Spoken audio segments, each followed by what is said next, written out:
Hello and welcome back to another episode of Fully Booked, the Hidden Gems author podcast in which Craig Touch and myself, Roland Hume, chat some of the interesting figures and leading lights of this crazy industry of writing and publishing. And today we definitely have a leading light, one of the people with the best hair that I've ever introduced to this podcast, Alex R. Johnson, a writer and director. Thank you so much, Alex, for joining us. And your hair does look fantastic. You got a Superman thing going on there today. Oh, I'm after this. I'm going to go see Superman with my son. So I'll change into my costume and I'll be all set. Oh, fantastic! I hope it's good. I hear it's good. I'm looking forward to it. I'm excited. Yeah. And of course, we wouldn't be here without the man himself, Craig Touch, the owner and founder of Hidden Gems and an author himself. How are you doing today, Craig? And how is your hair doing? Doing great. You know what? I would like some more hair. That's my issue. Well, thanks for joining us, Alex. And you know, it's great that you're going to see Superman. I mean, I think I might see that this weekend as well. But because today we did want to talk to you about screenwriting, and there are various bits about it that I know that we want to discuss. You know, the differences between screenwriting, novel writing, and the whole idea that you can be a successful screenwriter and never have something actually made, which I think is something that is an important thing for people to understand, right? Because even though you're getting paid, which is also very important, sometimes equally or around the same level of importance is you want to actually see something. You want to, if you tell all your friends, yeah, I wrote all these scripts and people are buying them, when can we go see it? And oh no, you can't. And they're going, sure you did. Yeah. But yeah, so why don't you start us off by telling us a bit about yourself and how you got started and to where you are. And I know you have you published a book as well, and there's a whole bunch of stuff. So we'll go from there. Sure. Okay, I'll try to be brief. Started off in production in the early 90s. I started off in film production. Always wanted to write, always wanted to be a filmmaker, but I had that old school vibe of like, let's start at the bottom. I thought that would be the best way to do it. Started at a company called Maisels Films, which was they're kind of the grandfathers of the verite movement. They did Gimme Shelter. They did Umbrellas. They did all this. A Salesman was one of their really famous early films. But so I started off there and then branched off with other directors. And so I kind of got producer track, and the day job was producing commercials and documentaries. And documentary style commercials. And I would always be writing at night and in the morning, and just really struggling to get your stuff seen by people and get people to say something good about you. No one wants to be the first person to say anything good about you. That's too dangerous.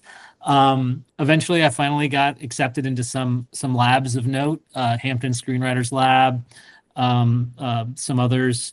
And you're able to then kind of say like, hey, these people said I'm good. Will you read my work? And that's kind of how you start to inch up. But as I was doing that, I was trying to I was directing music videos, writing screenplays, doing all that stuff. But all the production companies in New York that I produced for did not want me to branch out into directing, because I was, I had directors that liked me as a producer. And so I was kind of shocked. It was a little bummed. I had a lot of people that were like straight up just telling me we don't want you to direct. So at one point I moved to Austin, Texas, with my family for a job that my wife had. And there's a great filmmaking community there. And you got Linklater and Robert Rodriguez. It's sort of like the yin and yang emotionally of the Austin film scene. And it had that great attitude 10 years ago, which was like, it's kind of that old school, like, let's put a play on in the barn or whatever type of thing. It's like, oh, well, let's make your movie. What can we do to make your movie? And I made a film called Two Step, which is kind of a Texas noir thriller, kind of a revenge thriller in the Blood Simple vein. Very, very indie. Cashed in all my favors back in New York, flew some people in, and people that I knew I had sent their kids through college through commercial work that I had given them. And we made the film, and it did everything it was supposed to do in a perfect world. It premiered at South by, critically well received, New York Times critic pick, 100% Rotten Tomatoes, started my career, got good reviews for everybody else, and it basically almost bankrupted me. So, which is a very indie film story. But it did start my career, and then I was pursued a little bit by some representation, and that was sort of my beginning of writing screenplays in the Hollywood system, even though I was in Austin. And sold I made the Blacklist, which is there's two blacklists really. There's the Blacklist that's online that you can submit to, and you can have people vote and give you feedback, and ideally executives will see the work and download it. And then there's the official Blacklist, which is put together where they go out to studio executives and they ask them what are the best screenplays they read that year.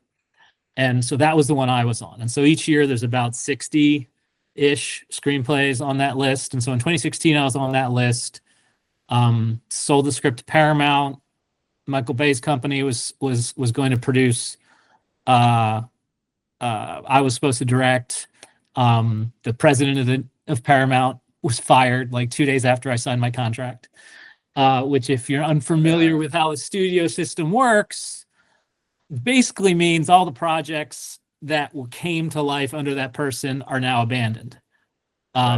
Because if they're a success, it in theory will make the new president look bad. I have no idea. But so that was my first kind of taste of that. And then I think I always thought, wow, I don't know, maybe I'll have 20% of my scripts. I was in a meeting at Platinum Dunes. We were talking about this, and the producer was like, 20%. It's like you'd be a successful screenwriter if like 0.2% or 0.02% of your screenplays get produced. And I didn't realize that. And then you sit there and you break down the math. At the time, there were about 6 studios. Now there's like 2, 2.5. It's a very weird situation. And they would each make about 4 to 6 screenplays a year, 4 to 6 movies a year. And, some of the legacy studios like Warner Brothers and things like that have slots reserved for Christopher Nolan and for Clint Eastwood, and so then those are 2 slots are knocked off, and then they might have a slot or 2 for Batman, and then there's 2 more slots knocked off, and then really there's like 2 slots for something original that hasn't been seen before. So it is very difficult. I mean, it's very difficult to get things made, even when you get greenlit. Just to get to it's incredibly difficult. So I've written a lot of stuff. My IMDb does not reflect, IMDb is a lie, it's the land of lies. It does not reflect, all the work that I've done. Most people do not put the work that doesn't go anywhere on there. The studios don't do so. So a lot of times you get people like, whatever happened to Alex Johnson, or Alex R. Johnson, I guess. Whatever happened to him? It's been 10 years, blah, blah, blah.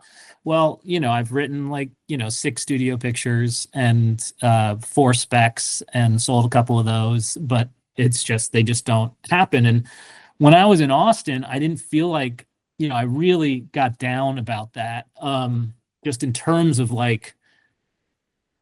feeling like a failure. We moved back to New York about 3 years ago, 2.5 years ago. And coincided kind of with the strike, the WGA strike, the Writers Guild strike. And suddenly I was surrounded by other writers. In Austin, there's a lot of filmmakers, there's a lot of indie filmmakers, there's not a lot of WGA writers. And so I'm walking outside Netflix and places like that, and you're talking to people, and you realize, oh, I am not some weird anomalous failure. I am a chorus. I'm part of a chorus of failure. I am part of this greater thing. And it helps tremendously for me, at least, to start to feel like I was part of a community of writers. that in Austin I didn't necessarily feel like I was a part of. But yeah, so that's kind of, and then that's part of what led me to publish a book. And we're going to talk about mostly the screenplay stuff, but my novel Brooklyn Motto, kind of came out of, you'll get a call from your agents and they'll be like, "Oh, where's your next spec, buddy? All your fans want to read your next spec, and you don't write for junior executives, to read a script and be like, I love this script. I wish I could make it, but I can't. So let's talk about rebooting, whatever." Yeah. And you want your stories to be told. And one of the frustrations about like selling your stuff and doing spec work and selling it, or doing work for hire, is that if it doesn't get further than a shelf, even though you've gotten paid for it, you lose that world. That is not your world anymore. Like, you can't have ideas of what you want to do with it, or I had a great idea or something to make it better. It's not your property. They own it. And that starts to that wore me down a bit.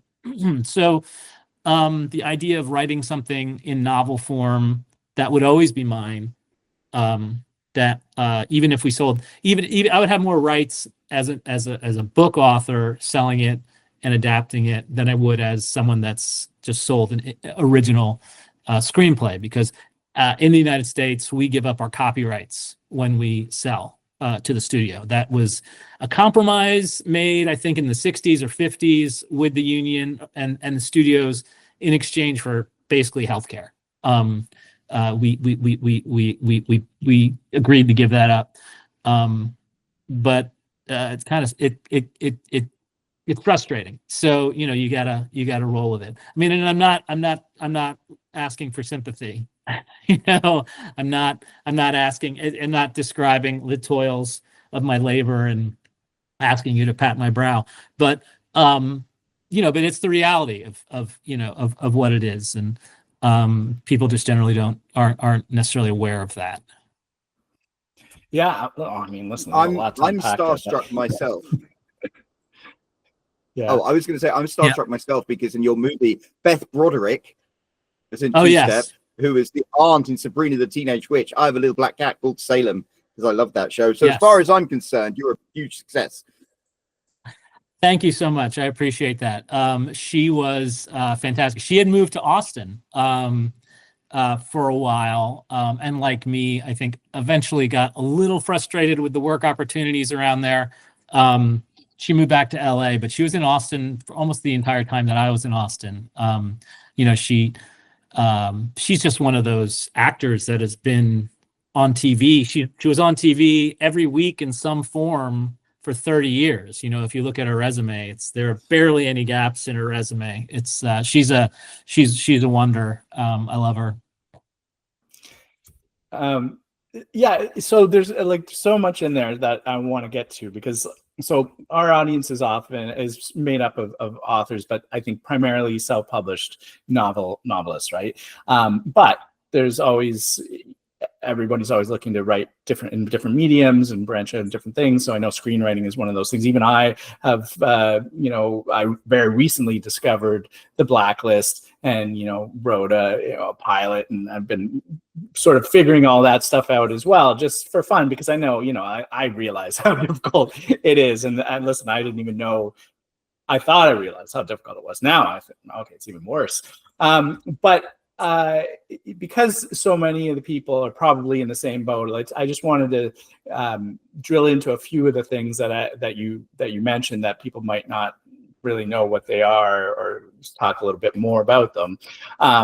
And just so we have a reference point of what we're talking about.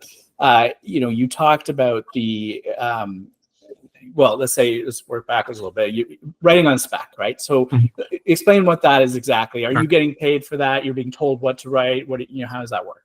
You're not getting paid for that. It's the idea. Spec is short for speculative. So it's like, maybe I'll get paid for it. Maybe that's spec. Maybe that's a speculative part. So if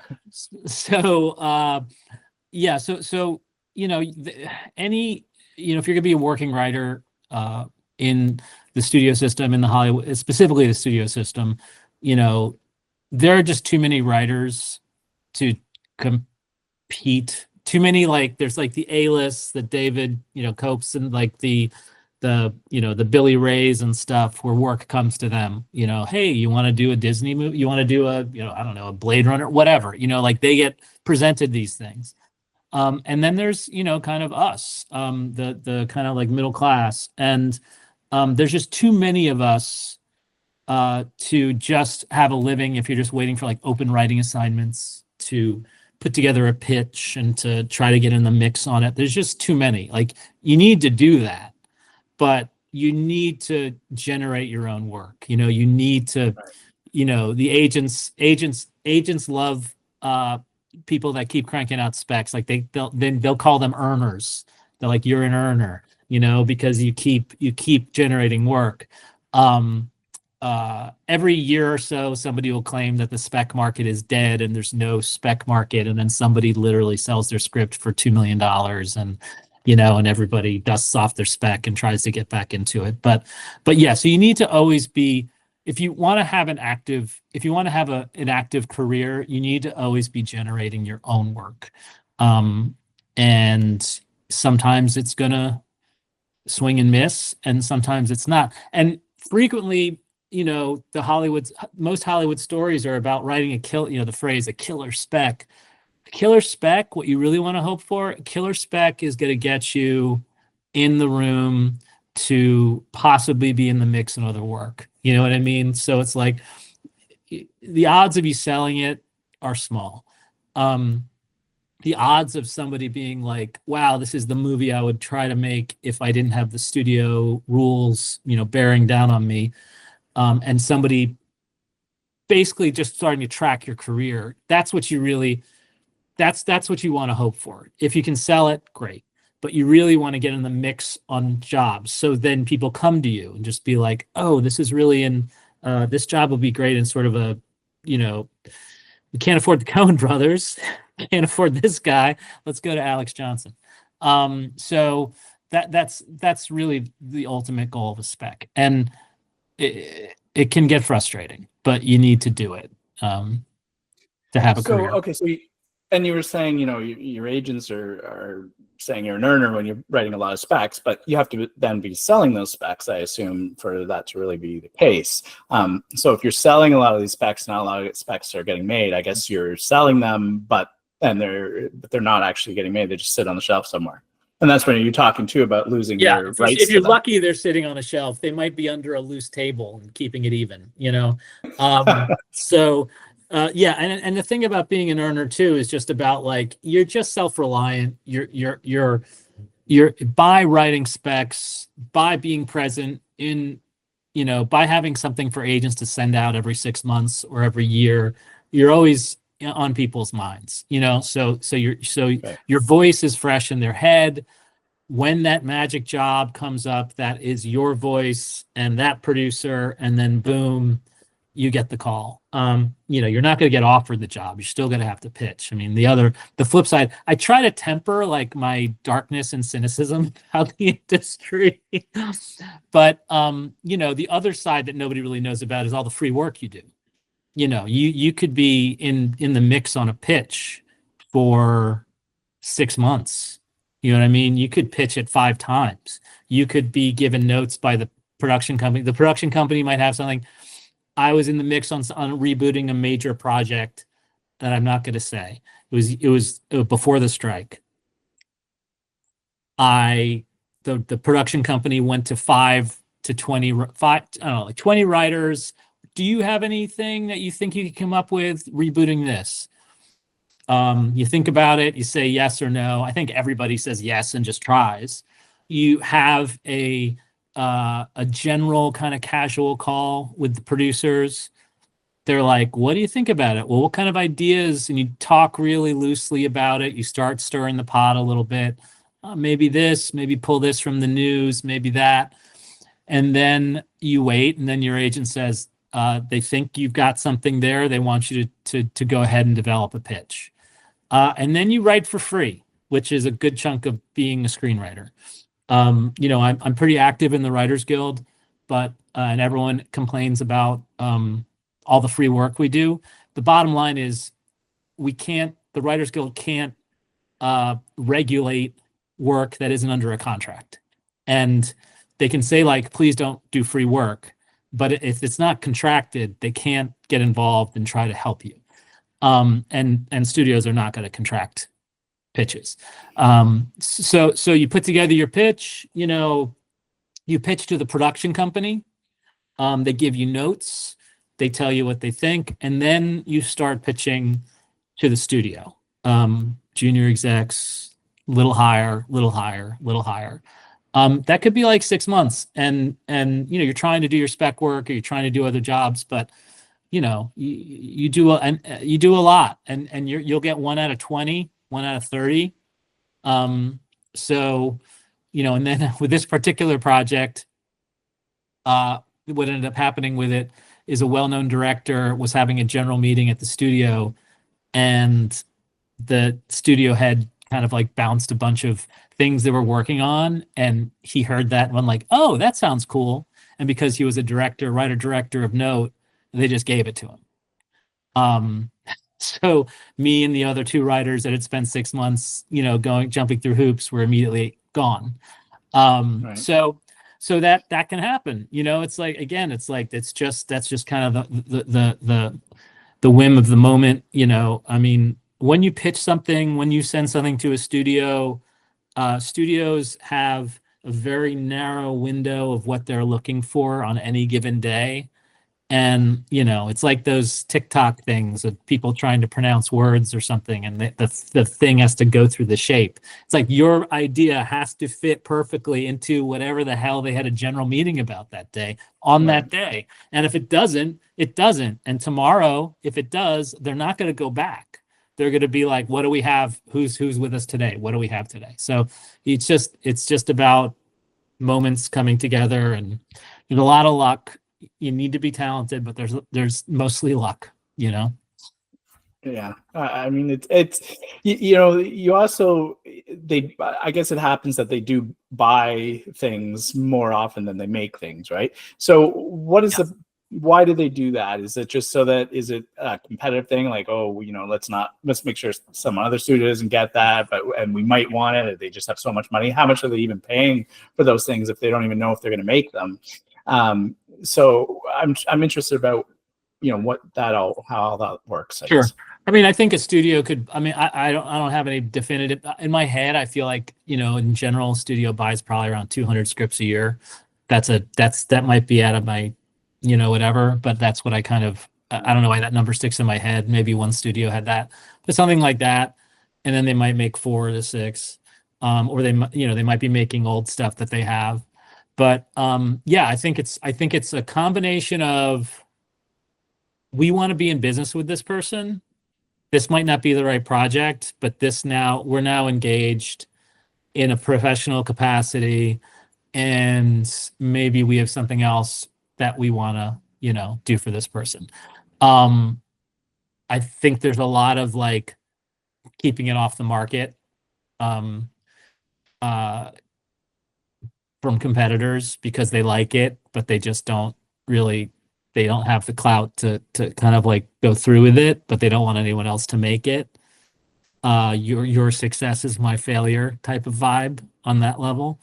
I've had a lot of actors will buy project. They have their production companies, and they'll buy projects, and they'll bring it to studios, and they will, sometimes they buy it because maybe they have a very niche, they're a very niche type of character. I don't want to, whatever, you just like, and the script is kind of like that character. And maybe there's somebody else that's a very niche type of character that's very similar to that character. They don't want the other person making it, so they'll buy it, and maybe they'll make it. I was about to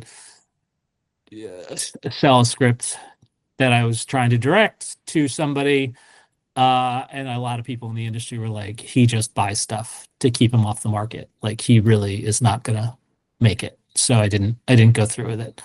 And then so there's a lot of that. And then there's a lot of like, I don't think this happens so much anymore, but because I think this budgets are tighter and belts are tighter and less is getting made. But I remember when I started out, that I would hear stories about, a lot of production companies have deals with studios, and part of their deal where the studio pays them a chunk of cash, I don't know, $1 million, whatever, just to be the first look. They get first look at the screenplays that they bring in, but they have to bring in a certain number, So I've heard this story multiple times, and it might be just, it's probably a different production company each time in the story, but there's, this one company that was trying to keep their deal with a studio, and a manager was one of my old managers was telling me the story that the guy was like, called up the manager and was just like, "Hey, I heard that script is pretty hot, like I want to buy it." And he just said like, "Oh, we'll send it over. Do you want it in PDF form, or do you want it printed?" And he was like, I don't want to read it. I just want to buy it." Because it had gotten some press, and he just wanted to submit it to the studio and be like, "Yeah, here's something, another. I brought you a hot script," and then he can just kind of like keep his lights on, and exist. I mean, there's a lot of this in the studio. I think in the first episode of the TV show The Studio, which I had to stop watching because it made me nauseous. That's a great show. I was going to ask you about that, because I've heard it's very true to life, right? I finally understand why some people are like, I can't watch The Bear, because it brings back like horrible memories of working in the restaurant business. Some of the studio, like watching it with my family, they're all laughing and I'm just like nervously sweating. Yeah. But there's a moment, there's a line, I think, in the first one where I think Seth Rogen says something to the effect of like, sometimes I'm worried I get paid to ruin movies or something like that. And I had someone tell me in one of my first meetings, I remember it was on the Fox lot, and we're walking to get coffee from the cafe, and she was a junior executive for a pretty big person, and she just said, I'm starting to think I get paid not to make movies, to say no, or to buy things and then not make them, because that's what the same way that writers and actors and anybody on the creative side have to deal with that, like 98% of this business is rejection.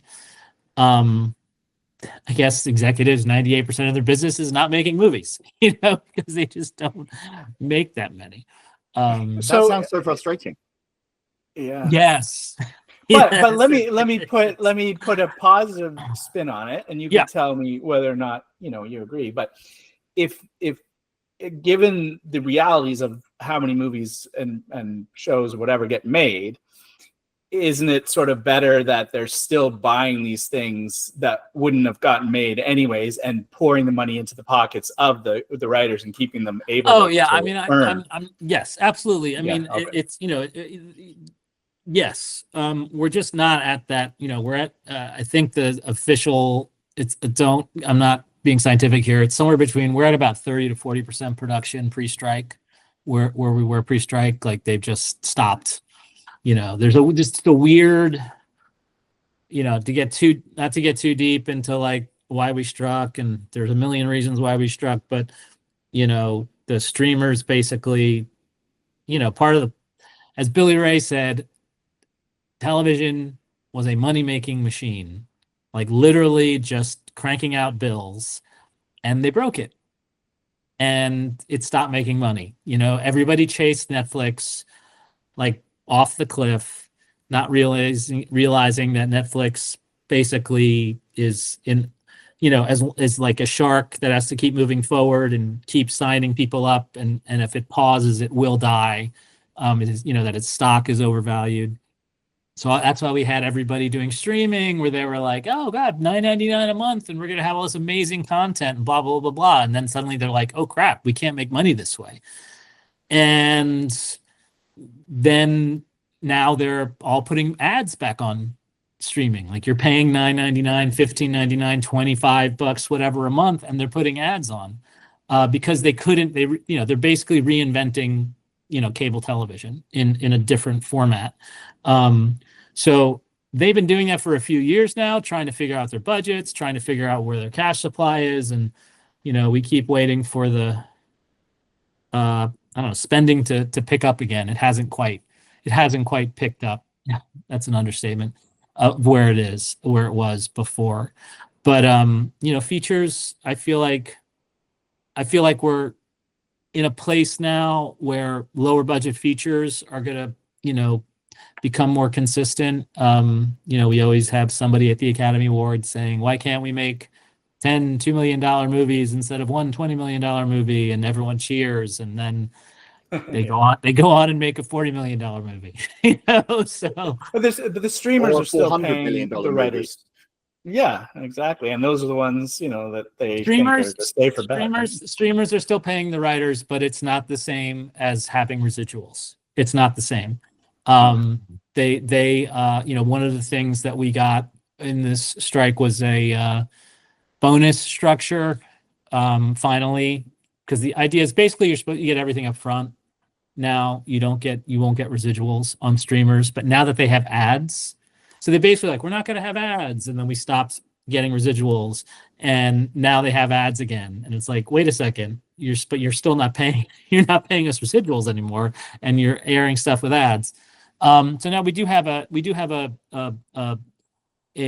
bonus structure based on performance with Netflix, but you got to be at like Squid Game level to get a cut of that. But it's our first chip away at that. So ideally, next negotiating window will have more. I mean, none of them are open about what their ratings are. You know what I mean? None of them are transparent, and that is directly linked to the desire to not pay anybody for content, which is the trend of the past 20 years with the arts in general. It's like, how can I enjoy your gifts without giving you money? So yeah, and I think a lot of that is due to the online world of YouTube and people just picking, everybody having a camera and everybody producing content and everybody used to it being for free online, and you still want the quality stuff that you have to pay for, but it's I get what you're saying for sure. No, I mean, I'm there. I find myself in that moment too, where I'm where you're hesitating about reading an article, and because you need to pay, or you need whatever. Now I'm trying to be better about that, not be a walking hypocrite.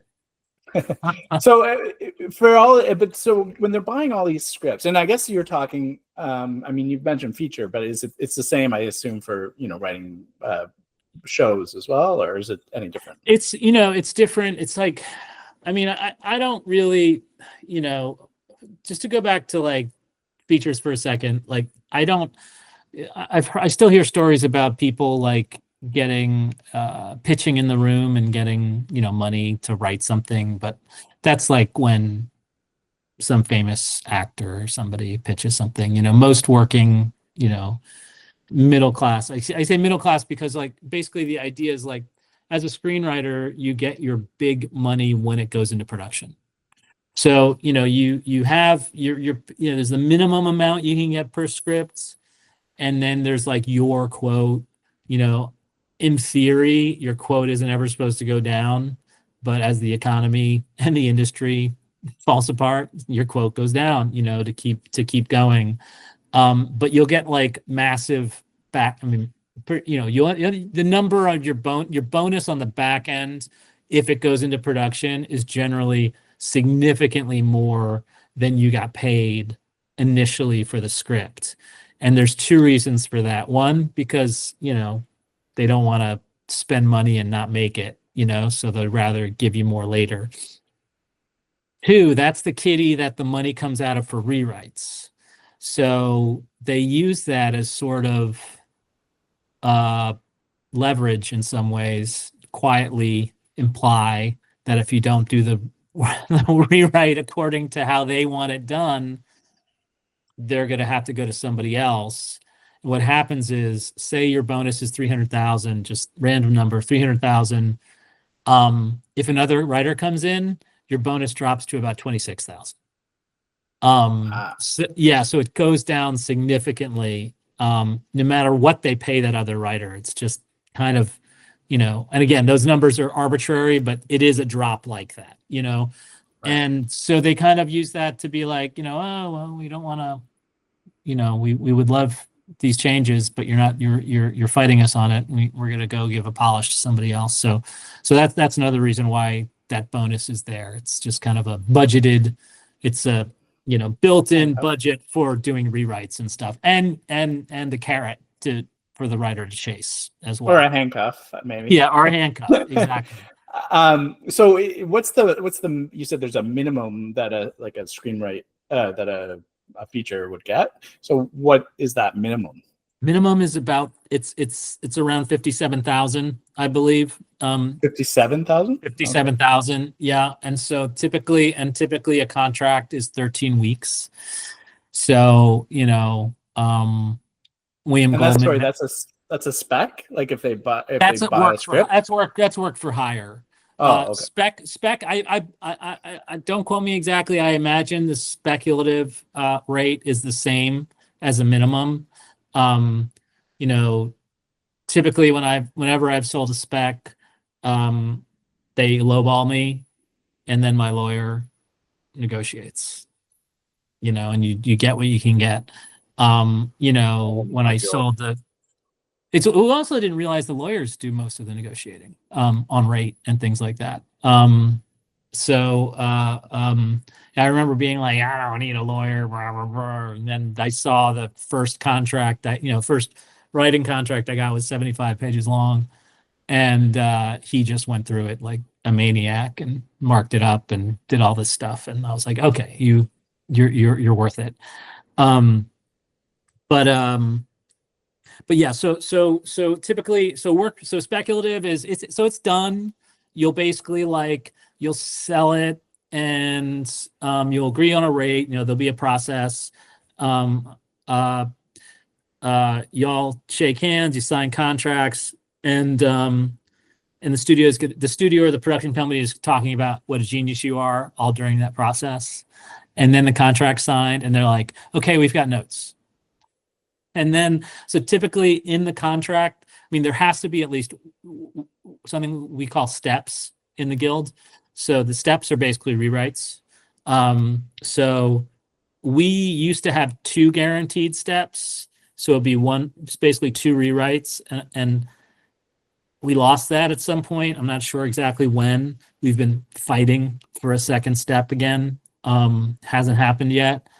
But the problem is sometimes that first step, that first rewrite, they want to break it, right? They want to break it, see if they can see what exciting things can come out of some ridiculous concepts. And then, you do your best with that, but a lot of times you can't fix it because they'll just be like, oh, what did you do to it? I don't like this. And you're just like, sometimes I remember my first series of studio notes I was literally at the Austin Film Festival, which if you're not familiar with it, it's a great festival for writers. It's just a film festival basically for screenwriters. And it's there's seminars and there's lectures. It's so writer nerdy. It's great. They'll be you sign up for things like adapting a true fiction novel, and there'll be 4 writers on the panel that have done that. And, you listen to them talk, and then you have a Q&A, and then there's this hotel bar called the Driscoll that is the kind of default lounge that everybody goes to. And you can even just, if you live in Austin at the time, I wouldn't go to this thing. I would just go hang at the Driscoll. And I was also having meetings and things like that. We'd hang at the Driscoll and just talk to people. And I was there, and I was about to get my first studio notes. I was terrified to get them. And Shane Black was at the bar. And Shane Black is, famous for The Nice Guy. Well, The Nice Guys is great. Didn't make a lot of money, but it's amazing. But Lethal Weapon, a million things. And he's kind of like the patron saint of that festival. I don't know if he's on the board, but he's always there, and he gives the closing remarks. He's just great. And I went up to him and I just and he's at the bar because he knows people want to ask him questions. And so I went up to him and I asked him, like, so I'm getting my first studio notes tomorrow. You know, do you have any advice? And he said, you can do three things. One of three things. You can read the notes, be like, F these guys, they're idiots. I'm an artist, blah, blah, blah, blah, blah. I'm sticking to my guns. And you get fired. And then he was like, or you can be like, oh, well, I got this job. I want to roll with it. I want to do it. I want to stay on. I want that bonus.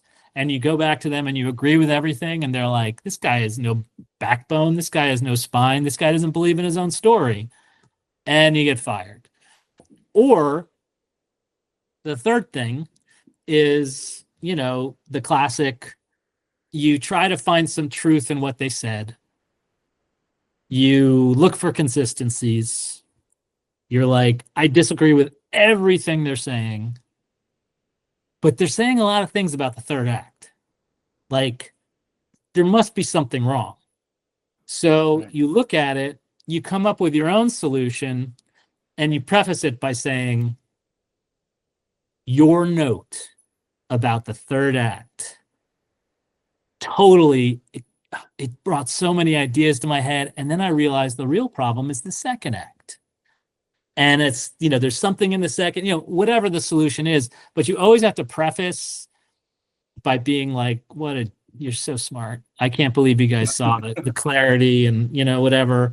And he's like, and then, you know, you get to do one more rewrite and then you get fired. But the reality being a professional writer is that you are going to rewrite someone else's work and your work is going to be rewritten by other people. But yeah, listen, I mean, it's amazing to hear these stories, especially because it's something that I just recently sort of like started doing myself, just for fun, really. It's just like to try something new, which I always love to do, right? I'd never written a screenplay before, never written whatever, and I just thought, hey, you know, this is something I can do. And I started with the Blacklist and going through all that and learning all that. You mentioned labs, which I wanted to ask you. I mean, we're about running out of time, but you know, something about how you went to some labs. Yeah, I know that's part of Blacklist as well. They have those as well. So maybe quickly, what are those? Sure. So unfortunately, there's a lot of like predatory stuff out there and you know, as with novel writing and things, there are people that are willing to give you feedback for a fee, and you don't really know who's what. But there's, you know, so the biggest ones are probably Sundance Lab. And Sundance has a bunch of different screenwriting labs. That's the one you've heard of the most. You know, if you go online and search them, you'll find like 1 million movies that have come out of it. Those are typically like, you know, very independent, you know, personal stories. I think the initial pitch, you just send like your first 5 pages, but you have to send like a 600-word emotional connection. Like they want to know you're going to die if you don't make this, basically. And so they have a few different types of labs. I went to the Hamptons Screenwriting Lab, which was just a long weekend in the Hamptons, me and 2 other filmmakers. And I had Maria Magenti, who's a great screenwriter, but at the time she was doing, I think, Cold Case, which she said was just like a wonderful exercise in terms of like learning how to, you know, write on a deadline and do things. And then I had with Stillman, and so I would do 4 hours with Maria, 6 hours with Maria in the morning, 6 hours with Whit in the afternoon, and we'd just go through my script. And you know, Maria said at the beginning of it, you beat a lot of people to get here. You wrote a good script. It's the last nice thing I'm saying to you. And it terrified me. But once the critique started, it was just like you just fed off it. You were there to make it better. So I did that. If any of your listeners live in Texas, highly recommend the Austin Film Society Lab. That's the organization that Linklater runs, nonprofit. He's got a theater in Austin, but then he also they fund, I think they have a grant of something like $100,000 to $200,000 a year where they fund, they'll hand out 1,000 here, 2,000 there, short films to make sure you just submit your pitch for a short film. You just have to live in Texas. And I had done that with one of my features, and they had given me a grant to do some research. And then because I had done that, I was qualified for something called their Artists Intensive Lab with one of my screenplays. And it was funny. I wasn't sure I wanted to do it because I felt like the script had been taken apart and put together a bunch already. And they basically were like, you have to say yes. I can't tell you why, but you have to say yes. And then I said, okay, yes, I'll do it. And she was like, Jonathan Demme's going to be your mentor. And so Jonathan Demme was my mentor for about 3-4 days. And so me and 2 other filmmakers who each had their own mentors, we were out on Linklater's ranch.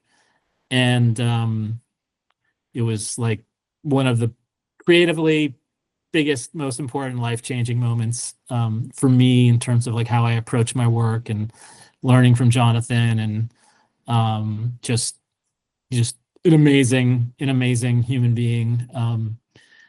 He had since, at the time he was ill. I think he passed within a year after that. But his later life version of himself was, bright and positive. And I used to, when people ask what he was like, I would always say he was kind of like a Keith Haring painting come to life. He was wearing these African prints, and he was just so joyous. And, we were talking about these violent scenes in my scripts, and he would always preface it by saying, like, I no longer put violence into the world, but I did. So I'm not judging you. So, but here's how I would have done it, back in the 90s, like maybe approach it this way, or do this, or, leave your character, give your character this or whatever. But he was an amazing human being. And I will always be indebted to Linklater and the Austin Film Society for getting to meet him. But so there's lots of things like that. I think there's one up in Maine. Tribeca has a bunch. And, and you just generally submit, and you probably have to write some sort of like personal statement to get, to explain why, like, again, like you will die if you don't make this film.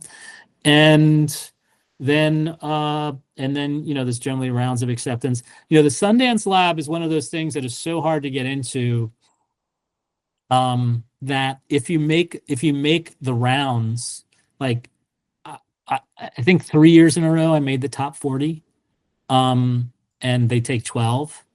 And so I would get a letter that said, like, you made the top 40, but you didn't make the final cut.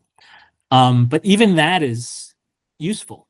You can then say, I was in the, I made it to the last cut, and I didn't get in, but there were 6,000 scripts, and I was surviving. I was still standing when there were 40 scripts, So, but little things like that, like even if you don't get into these things, if you're a finalist or a semi-finalist, the Austin Film, like I said it before, the Austin Film Festival, which is the Screenwriters Festival, they have a whole bunch of stuff that's worth looking into.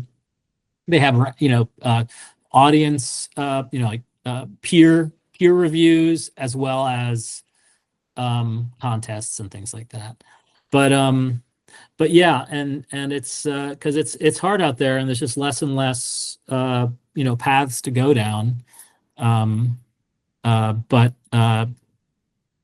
But when it's, if you can make a living doing it, it is a great way to make a living. You're not going to get, there's no guarantee you're going to get filthy rich, but you can make a living as a writer. But let's see, what else did you want me to bring up before? I'm sorry. I mean, unfortunately, we are coming to the top of the hour, so we're going to have to. Yeah. Which is, we could listen to you for another hour, another 2 hours, especially now you have your canine companion. Yeah. I mean, I wish this was a much longer podcast now, because I've got tons more to talk about. But yes, I think we're hitting the time limit here. Sure. Maybe we could have you back. I'd love to be back. Yeah, it'd be great. Mm-hmm. Yeah, for sure. So as we wrap things up, we're going to ask you, Alex, to tell everyone who's listening and watching where they can find your books and where they can find out more about you and go to IMDb and check out your movie and stuff. Before we do, Craig, do you have any final questions? I mean, I got a million final questions, but we've already gone so long, so I will save them. Hopefully we will have Alex back on the show in the future. But this has been an incredible amount of information for people that are interested in screenwriting. And so I really appreciate you coming on and giving us your time today. So I'm going to say one thing for people that are trying to figure out how to like I don't know how to figure this out, screenwriting. The easiest thing to do is, of course, just read screenplays, search for the script name, the movie name, PDF, find it, you'll find it. One of the best ways to kind of get the muscle memory of kind of the beats and the tones and everything about screenplays is to watch a movie while you have the script in front of you. Yeah, something big happens. Yep, you hit pause and you're just like, oh, that's page 30. And then you watch another movie and the big inciting incident, and you're like, oh, we're on page 31. You start to see that things, you try not to be so formulaic, but there is a language and a rhythm and a pentameter, for these things. And so you just start to see oh, I should be doing something big here. I should be doing something big here. I should be doing something big here. So that's an easy way to kind of get behind the curtain and kind of the mysteries of some of that stuff. Yeah. And it amazed me how almost every script for every movie, every TV show is online for free. You just download them. And that has been really, really great resource for myself as well. So I completely agree with that. And one of my favorite screenwriters to read is Alex Garland. Highly recommend you read Alex Garland's work, especially in the past 15 years. I don't know if there are many screenwriters that are so artistic and efficient and push you through a script at the rhythm that they want you to read it. He's so good about how he paces things on the page. Totally worth it to emulate Alex Garland. I'll throw that out there for any up-and-comers. So, Alex, it has been fascinating listening to you. Where can people find out more about you? Where can they find your book? Where can they find out more about your movies? We'll pop a link down below, but give us a shout right now. Sure. So the book is called Brooklyn Motto, and there's a website, brooklynmotto.com. That'll send you to all the places you can buy it. If you can do Bookshop, obviously that'll support local bookstores. But if you're in a place where you need to use Amazon, use Amazon. My film Two Step is, I think, mostly worldwide. I think it's most places that besides Australia and New Zealand, because they have weird ratings things. So it's available on iTunes, Amazon Prime, Google Play, and that's out there. And my company name is Hacienda Films, and so on Instagram I'm at Hacienda Films. On Blue Sky I'm at Hacienda Films. I got off Twitter, done with that. So it's around. Check it out. We will absolutely. Well, we'll pop a link down below in the description. So if you have enjoyed everything that Alex has shared with us today, make sure you scroll down there, click on that link, and go and check out his work. And while you're there, you will pass that huge comment box that is empty, just waiting for you to leave a comment for Alex about his movies, about everything he said about his screenwriting, even about his dog. We would love to read your comments. And while you're down there as well, make sure you hit that subscribe button, that like button, and there's a little bell icon. You click on that and you'll get notified every time there is a new episode of Fully Booked, which of course there will be next week. So until then, cheerio.